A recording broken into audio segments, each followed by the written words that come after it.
အားလုံးပဲမင်္ဂလာပါသင်ခန်းစာ3ကပြန်လည်ကြိုဆိုပါရစေဒီနေ့ဒီချက်က recorder လေးကိုမမှုတ်ခင်မှာလက်ရဲ့လေ့ကျင့်ခန်းလေးတွေအသက်ရှူလေ့ကျင့်ခန်းလေးတွေကိုဘယ်လိုလုပ်ရမလဲဆိုတဲ့အရေးကြီးတဲ့အချက်ကလေးတွေကိုပြပြပေးသွားမှာဖြစ်ပါတယ်ဒီချက်နဲ့အတူတူလိုက်လုပ်မယ်ဆိုရင်တော့ပို့ပြီးတော့ကောင်းပါတယ်เนาะအဲ့တော့ recorder လေးကအခုမှုတ်မယ်ဆိုရင်ဒီချက်တို့ကလက်တွေကိုဒီလိုမျိုးလေး finger ring လေးကိုလက်လေးတွေကိုကစားရတယ်နော်လက်ကစားရတယ်လက်ကြီးပဲလားဆိုတော့လည်းမဟုတ်ဘူး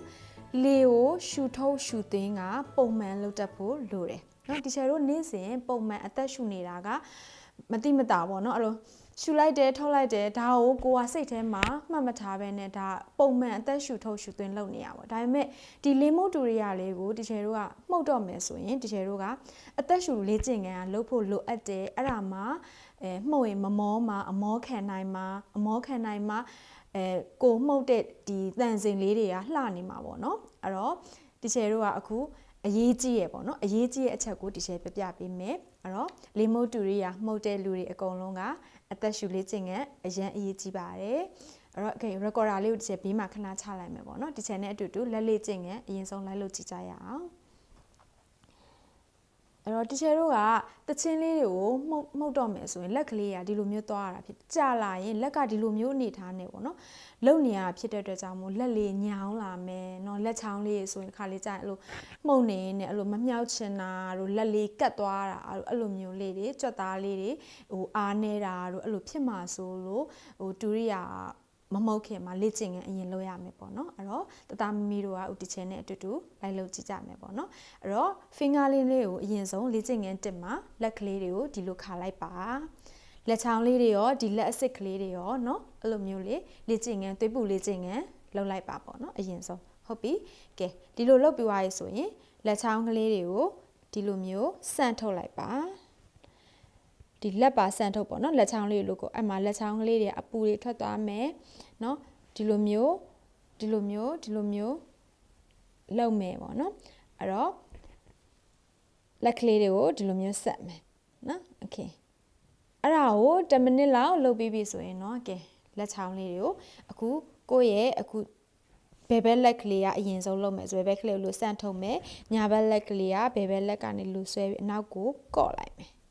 အဲ့ဆိုရင်နည်းနည်းတော့ညောင်းမယ်ဒါပေမဲ့1ကနေ10အထိလောက်တော့လုပ်ပြီနော်1 2 3 4 5 6 7 8 9 10 okay ဒီဘက်ပြီးသွားပြီလက်ကလေးလည်းအပူထွက်သွားမယ်เนาะအညောင်းညာရည်လေးပြေးသွားမယ်ကဲညာဘက်လက်လုပ်မယ်1 2 3 4 5 6 7 8 9 10 okayအဲ့တော့အဲ့လိုမျိုးလေးအနှင်းငယ်လုပ်ပြီးနည်းနည်းလေးပြန်ခါလိုက်မယ်เนาะပြီးရင်လက်တီကိုဒီလိုမျိုးစုပ်ပြရတယ်ဒီချယ်တို့က1 2 3 4 5 6 8 9 10 okay ဒီလက်စစ်ကလေးတွေကိုဒီချယ်တို့ကလိုမျိုးလေးเนาะမာနေတဲ့နေရာလေးတွေကိုပျော့သွားအောင်ချယ်ရလုပ်ပေးတာ okay ဒီဘက်လက်သီးလေးစုပ်ပြီးတော့1 2 3 4 5 6 8 9 10 okay ဒီလောက်ဆိုရင်တော့ဒီချယ်တို့စပြီးတော့ recorder မှုန်လို့ရတဲ့အနေအထားရှိသွားပြီပေါ့နော် okay လက်လေးခါမယ်ကဲလက်လေးချင်းကအဆင်ပြေသွားပြီလက်ကလေးတွေလည်းနည်းနည်းပျော့ပြောင်းသွားပြီเนาะပခုံးလေးတွေလည်း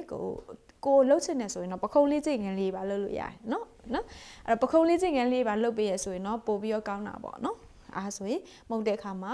relax ဖြစ်နေမယ်ပျော့ပြောင်းနေမယ်okay အဲ့တော့ဒုတိယအဆင့်အနေနဲ့ဒီချယ်တို့အသက်ရှူလေ့ကျင့်ခန်းလုပ်ရမယ်လေမုတ်တူရိယာတွေကတခါအသက်ရှူပြီးသွားတာနဲ့ဖြည်းဖြည်းချင်းစီလေလေးကိုပြန်ထုတ်ရတယ်အဲ့ဒါမှသူ့ရဲ့တန်စင်လေးတွေကလှပြီးတော့เนาะလေကိုအဲ့လိုမျိုးတခါမှုတ်လိုက်ခဏရှူပြီးတော့ထုတ်နေမယ်ဆိုရင်ကိုမှုတ်တဲ့ melody လေးတွေကလှလာမှာမဟုတ်ဘူးเนาะအဲ့တော့ဒီချယ်တို့ကလေကိုတခါရှူပြီးသွားရင်ဖြည်းဖြည်းလေးနဲ့လေလေးကိုပြန်ထုတ်ပြီးလေကိုချွေတာပြီးထုတ်မှဒီလိုမျိုးတန်စင်လေးတွေကလှမှာဖြစ်တယ်နော်ဒီချက်ကနဲ့အတူတူအခုအသက်ရှူလေးခြင်းငယ်လေးလိုက်လုပ်ကြည့်ပါနော်အဲ့တော့ပထမအဆုံးဒီချက်တို့ကအသက်တစ်ချက်ရှူလိုက်မယ်ပေါ့နော်ပါးစပ်ကပြန်ထုတ်ပေးပါနော်အဲ့တော့1ကနေ8အထိလောက်ပဲနော် ရှူလိုက်မယ်တစ်ကနေ8အထိကိုစိတ်ထဲကနေရည်ရမယ်1 2 3 4 5 6 7 8ဆိုတဲ့အထိလောက်ဆိုရင်ရပြီအဲကြရင်ပြန်ပြီးတော့ဟူးဆိုပြန် short ထုတ်လိုက်နော်အဲ့တော့ဒီချေတို့ကအခု recorder လေးကင်ပြီးတော့ဒီချေကအခုမှုန့်နေနဲ့လေးရှူမယ်ဆိုရင်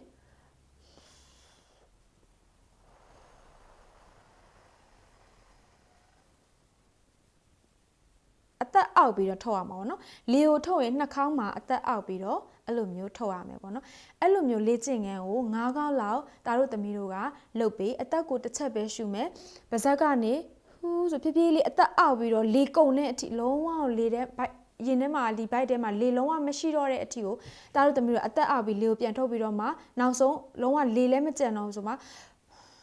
ကဲအဲ့လိုမျိုးဆိုရင်လူကပေါ့နော်ဟိုအသက်